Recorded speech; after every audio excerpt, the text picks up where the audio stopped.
इससे कबल हमने देखा कि सिंध में भी इस फिल्म पर पाबंदी हटा दी गई और अब लाहौर हाईकोर्ट की जानिब से ये फैसला सुनाया गया है। लाहौर हाईकोर्ट ने पंजाब के सिनेमाओं में फिल्म मालिक की नुमाइश पर पाबंदी जो आयद की गई थी उसको खत्म करने का हुक्म दे दिया है। जस्टिस शम्स महमूद मिर्जा ने फिल्म मालिक पर पाबंदी के खिलाफ दरख्वास्तों पर फैसला सुनाया है। इसी बारे में मोहम्मद अब्दुल रहमान से मजीद अपडेट्स लेंगे। जी अब्दुल रहमान।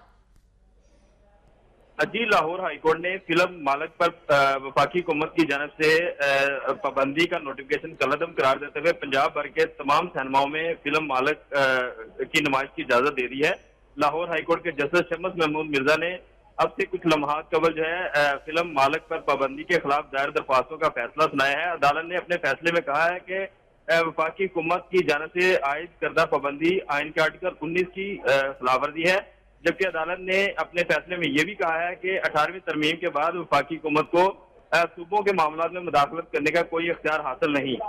ये दरख्वास्तें अजहर सदीक एडवोकेट और शराज का एडवोकेट के अलावा मुतअद्दिद दरख्वास्त गुजारों की जानिब से दायर की गई थी, जिसमें यह कहा गया था कि फिल्म मालिक जो है वो मुआशरती बुराइयों पर बनाई गई है, मगर वफाकी हुकूमत ने बिला जवाज इस पर पाबंदी आयद कर रखी है। जी ठीक है, बहुत शुक्रिया अब्दुल रहमान।